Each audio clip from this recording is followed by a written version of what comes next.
think I ever turned it on. I didn't want to interrupt you. That would be some shit.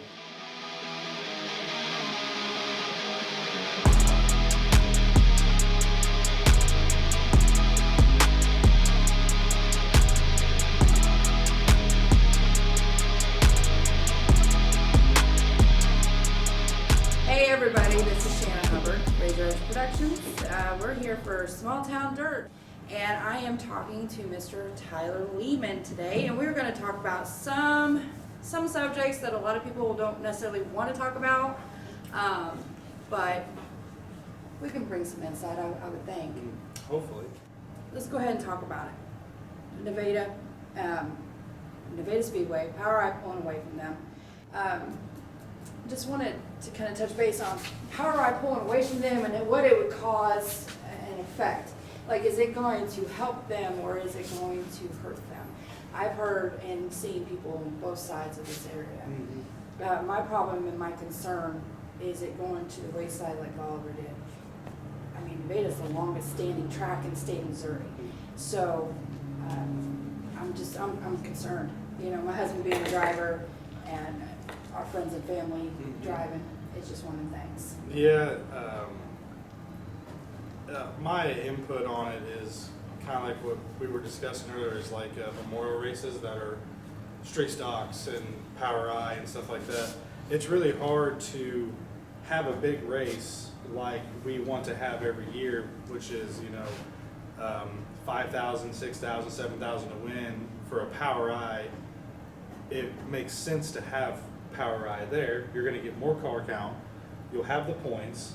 Everybody, is on the same level, playing field.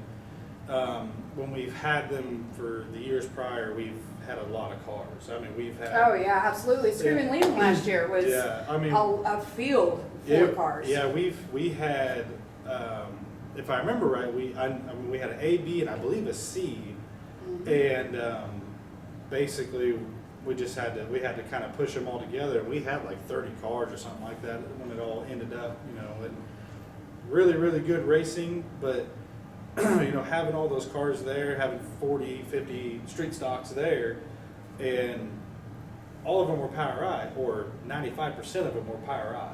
Right. You take POWRi away, 95% of those cars are not going to be there. Right. Well, and that kind of brings to term like Aaron Poe. Aaron Poe, he's running for those POWRi national points. Yep. So when it comes to the Superstock Special this year, it could take a hit. It really could. And Aaron Poe won last year. Yeah. And at my uncle's memorial race, and he won last year, and he's like, "It's the most fun I've ever had. I love to come back here and everything." And then once we were told that we lost POWRi, we're like, "Well, there goes Poe." Like, all really big names. Poe, Brown, Neischwanger. I mean, Dowdy's, and all the big names that everybody knows. If there's no POWRi, they won't be there. Right. So your car count goes from 50 to 15, and it's like that's right. Not, that's and that also brings into term like how much power POWRi has over a track, and these being sanctioned, and how much it has, which me honestly, I'm not 100% POWRi. I'm not.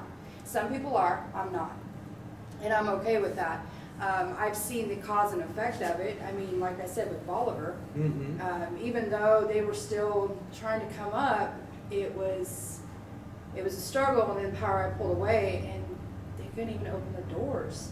Yeah. So to me, it's a concern because I love seeing this old track, and, and the people there are great, and it's a great place to be, I've videoed many races there, and it's really cool. I'm just worried, man. I'm just worried. Yeah, and so we are too. We have the discussion every year about my class switching to POWRi, which I race pure stock. And with our class switching to POWRi, the biggest concern is going by their rules. And we got to change cages, and we got to change motors, and you got to do certain things to the cars, and like our tech guy there, Billy Shadden, he would say, you're gonna have to completely build a whole new car. Everybody will, because we don't run Power I. And you're gonna have to completely rebuild a whole car to go run Power I rules, and it's just not cost effective. It doesn't make sense to us. Right. That's why we never went Power I. And so, I mean, but the street stock guys, they come out, you know, Right. already built kind of like Power I cars. They're already to the rules, already to the specs, and yeah, you're still spending a lot of money, but you're not changing Still a all whole the lot. same, right. Yeah, I mean, you're still, yeah, but It's still, I don't know. Like I said, I just wanted to kind of touch base on this. Some people don't want to talk about it. You know, they want to talk amongst themselves, but they don't really want to talk about it. yeah, And to me, I want to talk about it out of worry, if anything, out of concern, because there's stable point in this area for racing. I mean, it's the longest standing since the I mean, '60s. like me and my dad talk a lot about this stuff, and if you look at it, and you know, look at the street stocks in Nevada, and then look at the street stocks in Butler, Right.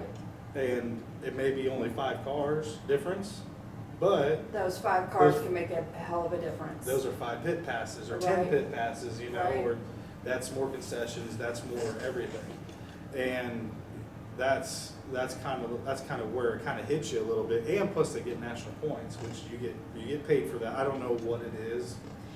I know you get paid at the end of the year if you're at the You, top, whatever. yeah, your Power I, you get a check and you get a trophy and you get bragging rights. Yeah, I which mean, everybody wants that's bragging right. rights. Well, of course. I mean, that's top dog right there. Yeah. But in your opinion, I will ask you this because I do have my own opinions. No, yeah. You know, in your opinion, do you think that you think tracks can pull away from Power I and still be good?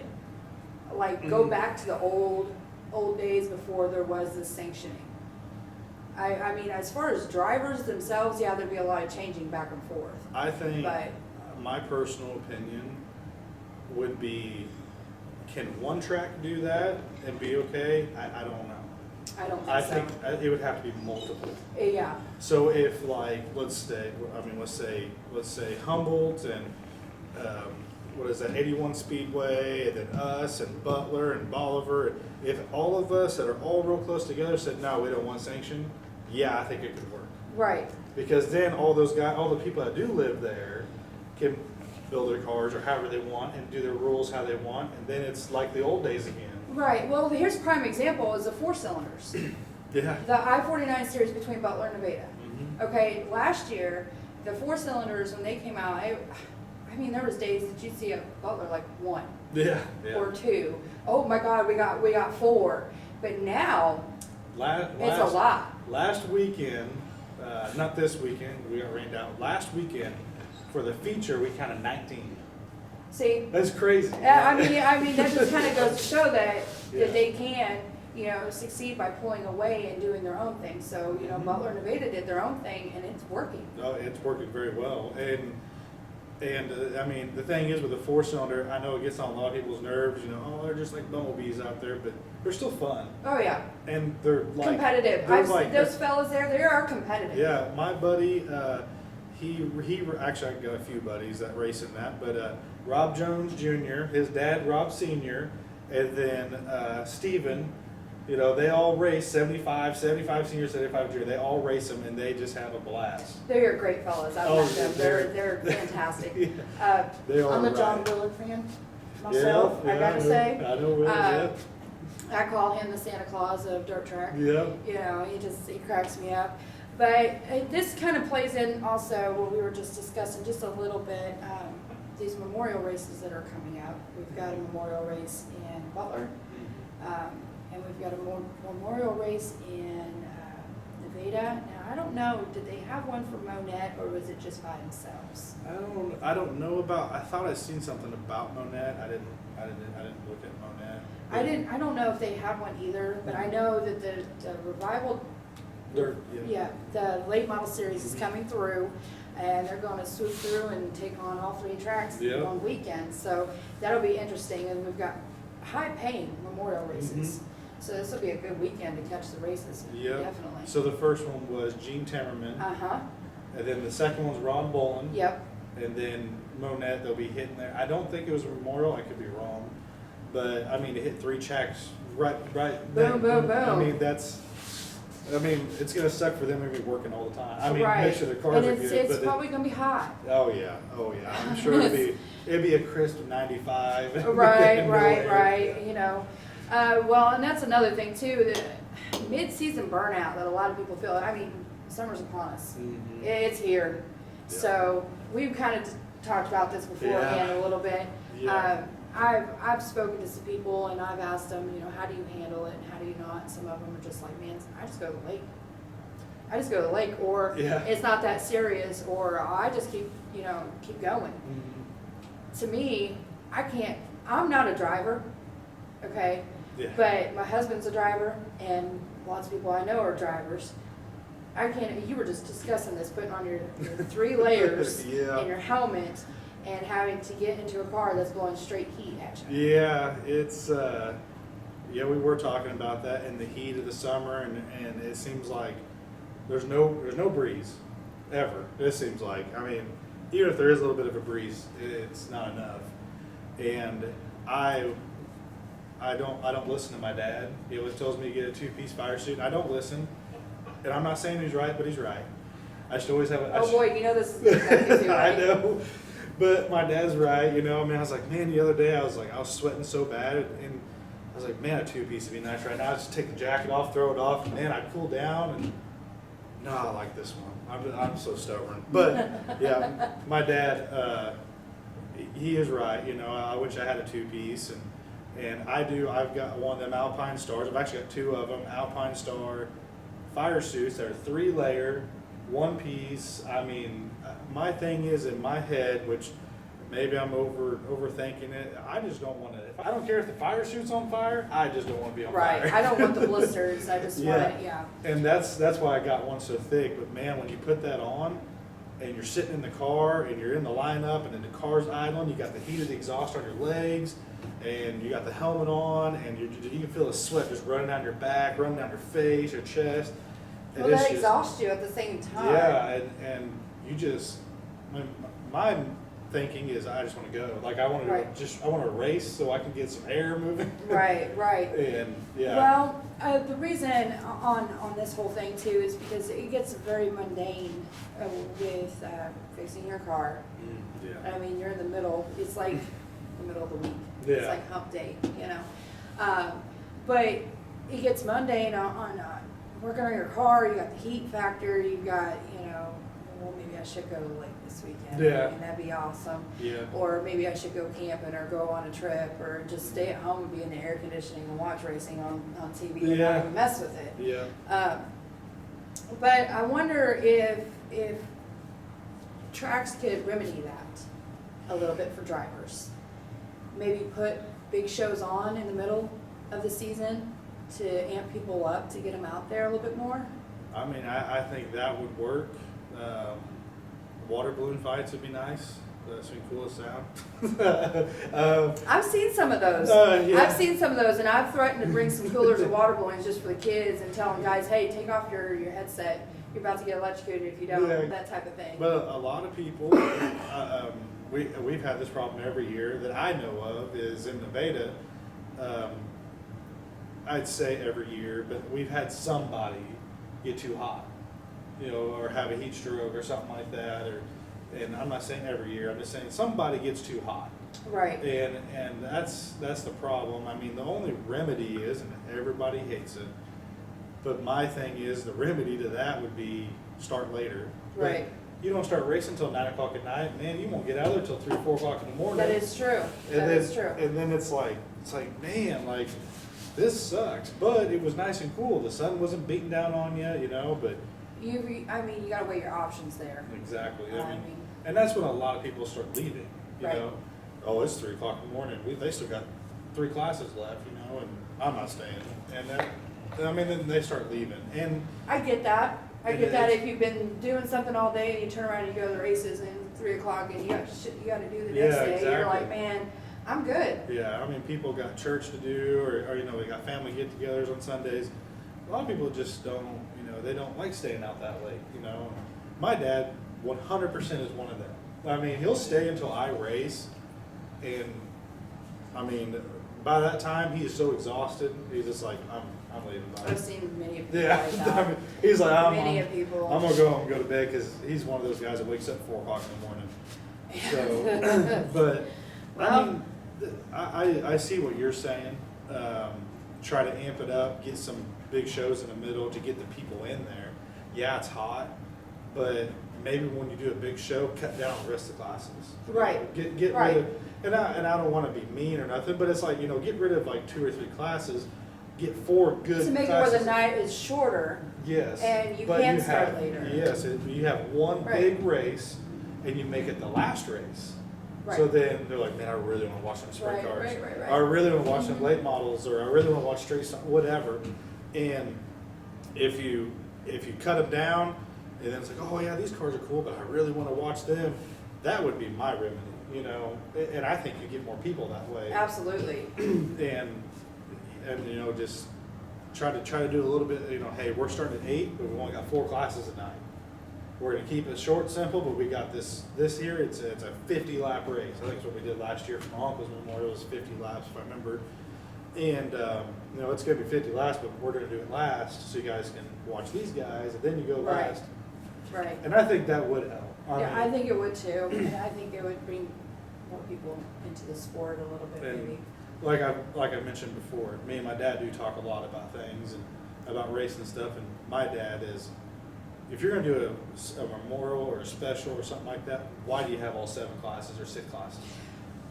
It makes no sense. You know, it doesn't make any sense, but then, and again, it could make sense, you know. I mean, you do get more If you're looking, drivers. right, well, you're looking at the driver count, you're looking at the car count, you're looking at, okay, well, we got all these classes.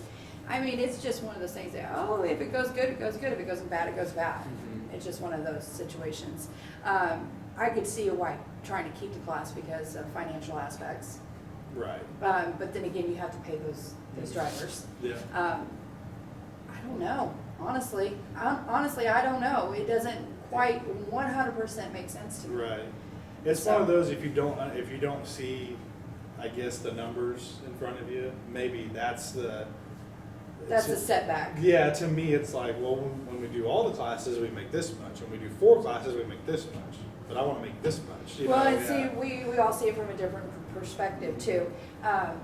We can see it from a fan base, Yeah. driver base, you know, crew, stuff like that, but neither of us own a track. Yeah, So yeah, that makes exactly, it hard. yeah. So even with that, what common sense tells us is that it doesn't quite 100% add up to have all of those Exactly. classes. Yep. That's just from our opinion and our Mhm. basis and our point of view. Yeah. There's a couple things I've seen that happened. One is very, very tragic that happened here recently down in Florida and at a racetrack, and I believe it was Jacksonville Speedway. Yeah. 3 people, they say 3 people, got injured from a sprint car rollover, and they were in the infield. 2 of them I know for what I've read. The news that was reported, 2 of them were staff. I don't know if all 3 were staff members. I didn't know if all 3 of them were. Nope. One passed away, one was in the hospital, the other one, they didn't really confirm on injuries. And it's a blink of an eye type of situation, very scary. I've been on the infield at Butler and Nevada, Yeah. and, you know, no barriers or nothing like that. Yeah. It's a little sketch, You gotta really be paying attention what the hell's going on. But with the sprint cars, they are so damn fast that, Yeah. oh my God. It's lightning fast, split second, anything can go wrong. And Right. they can go anywhere. I mean, Right? Like, my heart goes out to that family, man. Yeah, The family of those people that were hurt, oh, wow. I And- can't imagine. and what I read was, you know, it was faulty equipment. And faulty equipment, you know, I understand it happens, but it's just, it's kind of like, you know, people are more about quantity over quality. You know, when it comes to racing, you know, you hope when you bolt that brand new part on that you just spend $100 and some on, it's going to hold together. Right? And I've seen, I don't know how many times I've seen people break ball joints that are brand new, I've seen, you know, people, I've watched somebody take a whole axle out of their car, go around the corner, a whole axle flies out, and I just put that together, I just put that in there, you know? Right. And. That kind of goes back to what we've talked about on Small Town Dirt before, is the quality of racing parts and Yep. such. And everything's, you know, cheaply made and hiked up on price. That's just how it is. I mean, you can't put a brand new part in your car and turn around 2 seconds later after you get down the track. It's got a flaw in it of some sort, it breaks. That's just how it is. The quality needs to be more of a American-made standard, in my opinion, in order for it to take all of the roughness. Because let's be honest, not every track is glass smooth, and a lot of tracks you don't want them to be glass smooth.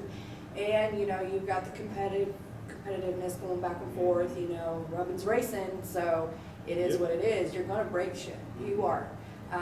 It's just a kind of a gamble.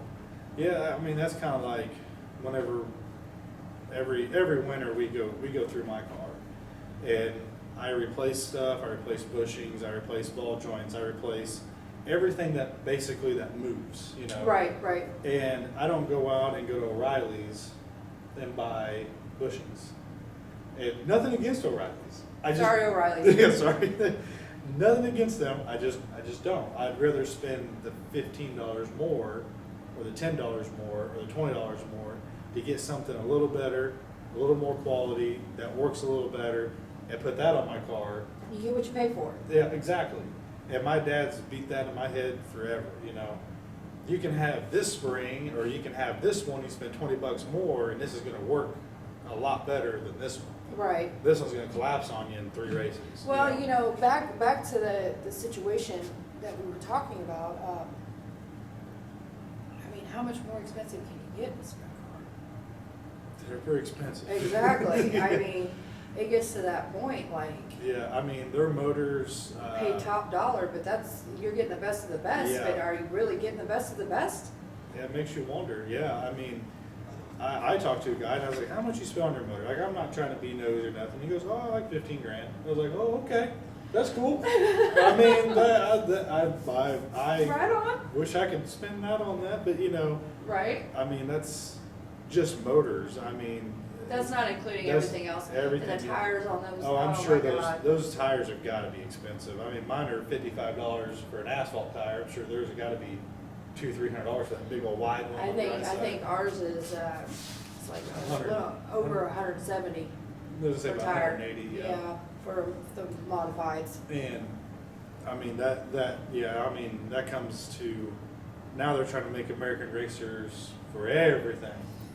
Asphalt takeoff American racers. I seen that the other day and I was like, oh, where's the 10-inch? Don't see him. I was like, okay, I'll stay with So everybody else but that. besides me, I got to stick with Hoosiers, Well, you know. which Hoosiers are very good tires. I love them.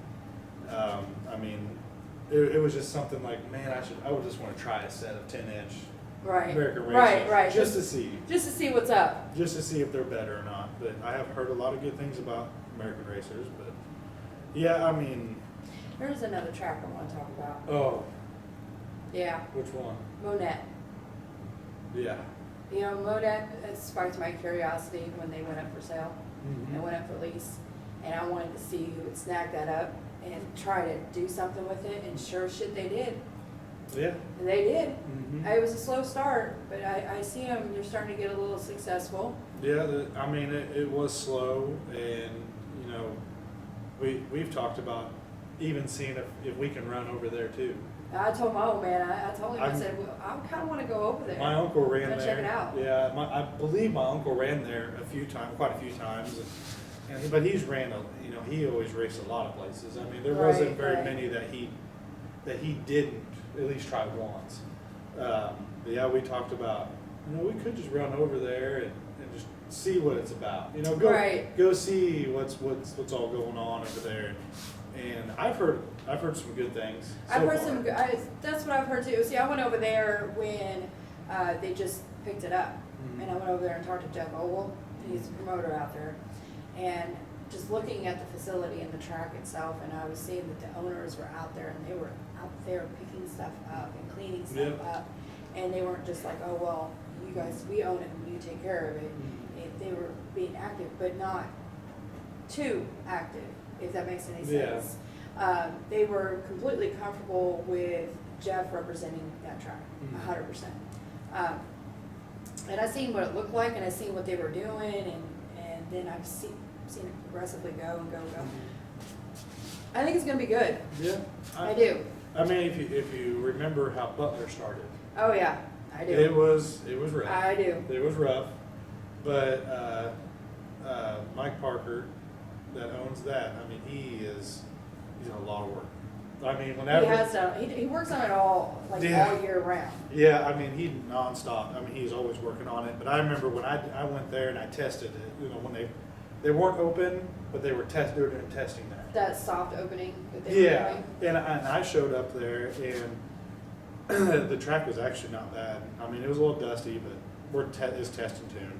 And I go up the front stretch and it was like you're climbing a hill, and then it flattened out and then you dive back down. I was like, man, what is that? But I mean, I went back there. They had that Yeah. pad out there, a little transponder, Mhm. transponder pad. They had that out there. That's what was making it. Oh, was that what it was doing? Yeah, it was underneath the ground. That's what was causing Oh, that. okay. that Yeah, because it problem felt there. like I was going up a hill and I go back down. Oh yeah, I I'd was like, seen what was people before they got it straightened out. I seen people going full fledged, like full boom, and then coming Yeah. up in just a little bit, like a little Dukes of Hazzard going on there. Yeah, I think he eventually cut that down. I believe. Yeah, he fixed it. They got it all situated. Got it all fixed. straightened out, and I tell you what, I've watched a lot of races there, and man, that track's fast. I It mean, is. it sat for years. I mean, just nothing going on, and then he took it over, fixed it, and did a lot of work to it, and now it's a fast track, and we plan on going up there sometime and trying it out, and just everybody's like, man, it's so much fun. It is a fast track. It is, they got that little track now for the, like, go-karts Oh, and yeah. micros Yeah. and stuff like that, which I haven't been to one of those races yet. I still gotta get to one. Which I find is kind of intriguing, but then again, I'm like, okay, that's something different, you Right. know. Mike he does work really hard on that track, and I think he is starting to understand it Mhm. more. Understand, because, you know, they live further north, Mhm. and he's starting to understand, you know, the dirt track scene itself. Yeah, it's a lot bigger than what you think. Right, Yeah. right. Yeah. Well, when Jerry and Norma, I talked to Jerry Nevada before they opened this season, and kind of got the lowdown on when they bought it, Yeah. and so on and so forth. And then I was there for a few practices, and I think they got their track figured out a little bit. I don't know who's doing that prep. I was heard that it was Foxy, but It is, you know, it is Foxy. Yeah. and the surface of that track's got really good. He really actually, since we did get rained out, but Saturday I stopped there and I was looking at the track. I was like, man, rain's coming. Like I want to look at it to see how, moist it was. And he's like, man, I really hope we race. And I was like, why is it? He goes, I was cutting that track, and he goes, I dug up the old clay from the bottom and started spreading it on the track. And he goes, Only Foxy. yeah, and I was Only like, Foxy. what? And I started looking at it, and I said, that thing's 5 lanes wide. And he's like, yeah, that's what it's supposed to look like. Yeah. He knows what he's doing, and we've had a lot of good racing this year. Very smooth track. I mean, every track's going to be a little bumpy, but to me, it's smooth. Right. I run those 10-inch tires, and it seems like you go into the corner, and you feel every bump coming out of it. It's like, oh god, yeah. Right. But it's very Since nice. we on Foxy a little bit. So Yeah, I love Foxy. He's a great guy. He's got the Outlaw Vintage. Now, I didn't ask him this. I don't know if this is still fairly new or if he's had this for a little bit, but the cars that he has, they're awesome. oh yeah. They're so awesome. Yeah, they have to be pre-1970, I believe, if I remember right. Well, the fellow that won it at Electric City Speedway, the last time they were there, I believe, Timmerman, I believe, Donnie. Donnie, yes. Donnie, yeah, black Yes. 57 Chevy. Oh my God, did you see that thing? Yeah, Oh. yeah, looks like his late model with a big 6 on the side. Oh, it's just, that's it. Yeah, It's that's- just black flat, just, that's it. Yeah. And then you just got that glitter number. Yeah. And that's all, but that thing sounds like a beast. Oh yeah. Yeah. I mean, you got Foxy's car. I mean, there's Camaros out there, Oh, yeah. Novas, Chevelles. I mean, there's Blast from the past type situation. You Yeah, got the big there's motors. a lot of and cool oh, cars it's out there. loud. It's And, great. I mean, even the ones that got like the setback cab. Uh-huh. I mean, I can't think of the name of those, but like Jack Simmons runs one of them. There's another one. I forget what his name is. But yeah, I got Sean Hendren. He's in that seat, that purple blue 64, that Mhm. purple, and he's very fast in that car. And then you got Timmerman and all those guys are just kind of just basically it's like a late model frame with an old style body with a 360 motor in it, and they just go at it with late model tires, and they just They just do their thing. let them eat. I mean, they're really cool to watch. I really It's like kind of neat because you see these guys like in this outlaw finish. Okay, these fellas, they're either generational drivers or they're drivers that's been doing this for a hot minute. Yeah. So when they go out there, you can see that they're just having fun. Yep. They're not trying to get to that level of competitiveness like young bucks are. Mhm. You know what I mean? They're just going and having fun. Yeah. Those guys got 20 plus years of racing. I mean, just like Timmerman. I mean, I grew up watching him.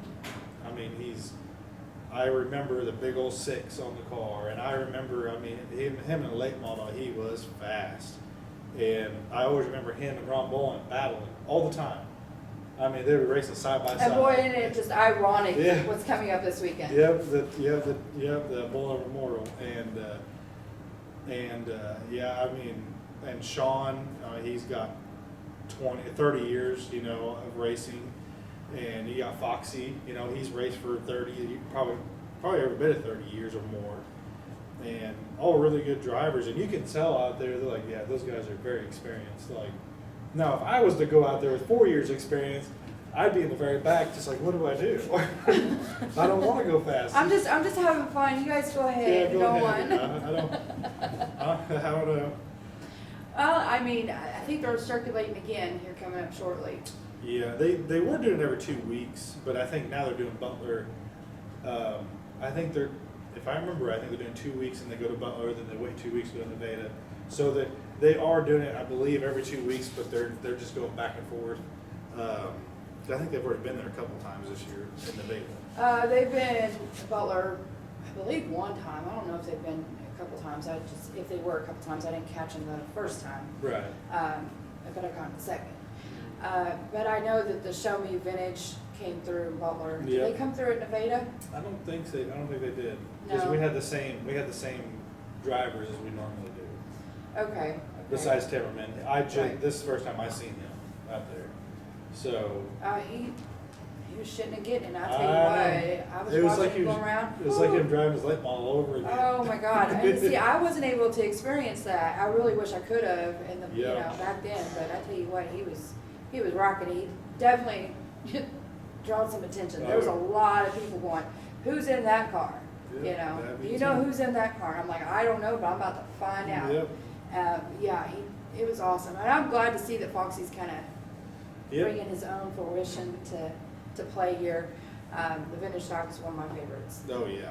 It just I like it because of the old cars you get to see, and there's just not that shit in it. yeah, and Nowhere. If you watch them, I mean, how often do you see them run into each other or try to run over each other? They give each other space. Right. They race like you're supposed to. And race. see, I did see the difference between the Show Me Vintage and Foxy's Outlaw Mhm. vintage stocks. I did see the difference there on racing because the Show Me, they were kind of bumping and rubbing. Yeah. Foxy's not so much. No. Not the Outlaw, not so much. You see it every now and then, but it's not like. It's not like forgive me real quick, sorry, Kenny's in the background, modifieds. Oh, man, those things. The modifieds, the Midwest mods, yeah, we got some bumping and rubbing there. Yeah. B-mods, not They're so cool to much, watch, but- though. I love watching Oh, modifieds. it was very, very competitive. And yes, and there's a lot of them. Yes. And that's where you get the congestion, and that's where people start running into each other. I mean, it's kind of like us and Pure Stocks. We got full body cars. We got a little bit more protection. They got the open wheels in the front. We got a little more protection. But you put 20 of us out there on that track, somebody's gonna get rubbed and bumped Yeah. and spun around. I Exactly. mean, it's gonna happen. Exactly. But yeah, I agree. I mean, it's really cool to watch Foxy's class, and I think he's hoping to get more people involved into it. And I think he will. I do. Foxy is pretty well clean cut to the point when it comes to rules, and he's a super nice guy. Oh, Do yeah. anything for you. Yeah. So with that kind of characteristics, I see some success. Oh yeah. So other than these shows, I know I did mark down here at Electric City, they're paying $2,000 to win for this show coming through. I didn't catch the wrong bowl. Bowling, I believe, is 5,000. Holy crap, that'll be a I've- show. I can't wait to watch it. Yeah, we're seeing that'd be a good weekend to go watch them. Right, Yeah, right, instead of right. racing, it's like we'll So- still watch it. I think we pretty well covered all of the topics though, and we kind of started going to the wayside a little bit. You know, Yeah. hey, it happens. Getting a good discussion, it is what it is. I wanted to let people know real quick, I wanted to give a big thank you to Joe Cummings, H3 Graphics in Fort Scott, Kansas. Get a hold of him for, race car wraps, banner signs, anything like that. Thank you, Mr. Joe, for allowing us to sit here and talk. As far for this small town dirt, I am going to try to make it a little bit more convenient for people. That's why I'm here in Fort Scott. Fort Scott people, come on through. I know you just recently relocated I down here, did. so it was just a skip on over here. Yeah, 20 miles and just kind of just restarted. Hey, sometimes you gotta do it, sometimes you Yep. gotta do it. But anyway, anybody in the Fort Scott area wanna give me a holler, sit and chit chat, maybe on some topics, I don't know, I really appreciate you coming through. Yeah, no problem. Yeah, Maybe we can do this again, we'll see. yeah, that doesn't bother me at all.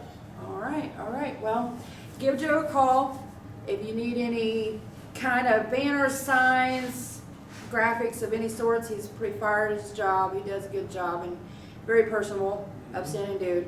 Give him a holler at 620-687-6200. So, Joe's done my wraps for 3 years, and he is absolutely phenomenal. I mean, right, I agree, He I goes agree. above and beyond on my wraps, and I nitpick stuff, and not really nitpick, but You're particular, yes. you're particular. And I'm like, Joe, just do whatever, just do whatever you think I like, and he does. He does an awesome job. This is year 4 for us, and Joe's done 3 wraps for us as well. He's also, check this thing out. Yeah, he did that. Yeah, he did this as well. I mean, you tell him what you want, he'll make it happen Yeah. to the best of his ability. You want something crazy, he'll do crazy. You want something simple, he'll do simple. So, give him a Sometimes a holler. little of both. Yeah, So- he can do the combination of both as well. Yeah. So give him a holler if y'all need anything done, and I want to say thank you again for allowing us to use this facility. I'm hoping to be back probably in a week, maybe 2, we'll see.